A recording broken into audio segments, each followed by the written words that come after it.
बिस्मिल्लाहिर्रहमानिर्रहीम। Waves and oscillation के lecture 9 में आज हम वेव की स्पीड मालूम करेंगे। The speed of the wave through a medium.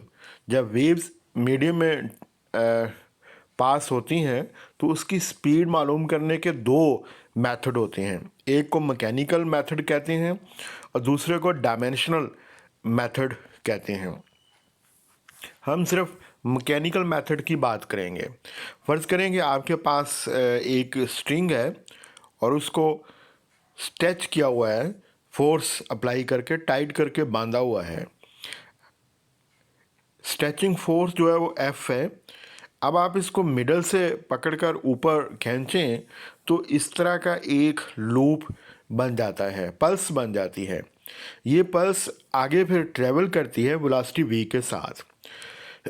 Take small section of this pulse, जिसकी एक छोटा सा पोर्शन ले लें जिसकी लंबाई जो है वो डेल्टा एल के बराबर है। तो ये एक छोटा सा पोर्शन है ब्लैक कलर का, इसकी लंबाई जो है वो डेल्टा एल के बराबर है।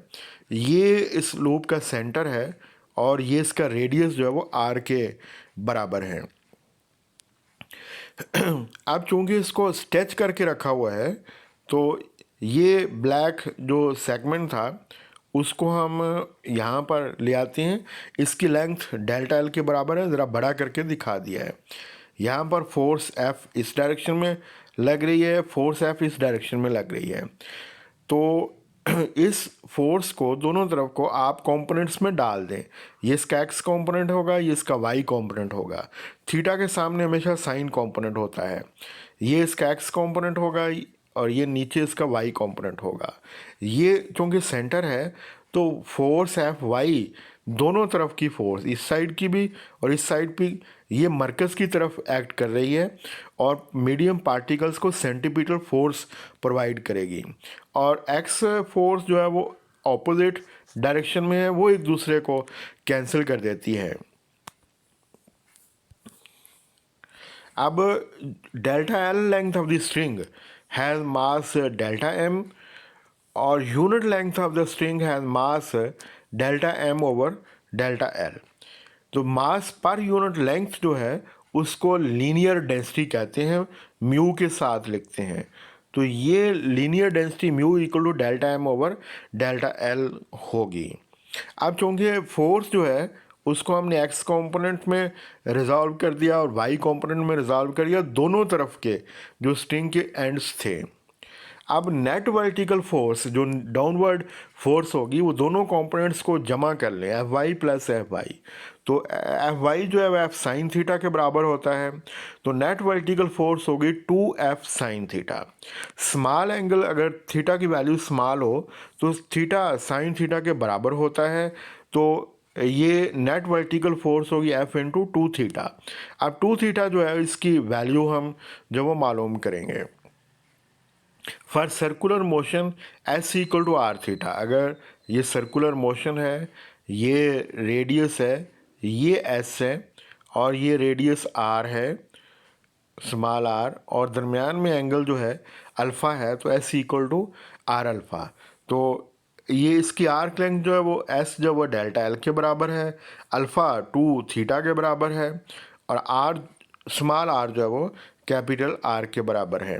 डायग्राम में आप देखें कि एक ये थीटा है और एक थीटा ये, तो ये टोटल एंगल जो है ये 2 थीटा हो गया। तो ये आर्क है डेल्टा एल।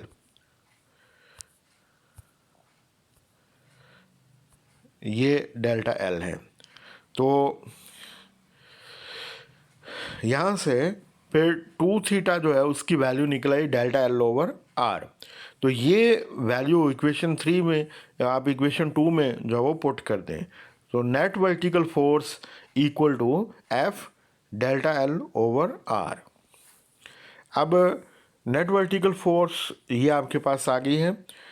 अब नेट वर्टिकल फोर्स के दायरे के वो सेंटर ओ जिधर है उस डायरेक्शन में है, तो वो उसको पार्टिकल्स को सेंटीपीटल फोर्स जो है वो प्रोवाइड करती है। तो net vertical force centripetal force का फार्मूला होता है M V square over R. क्योंकि हमने मास को डेल्टा एम लिया हुआ तो डेल्टा एम जो है वो delta M V square over are.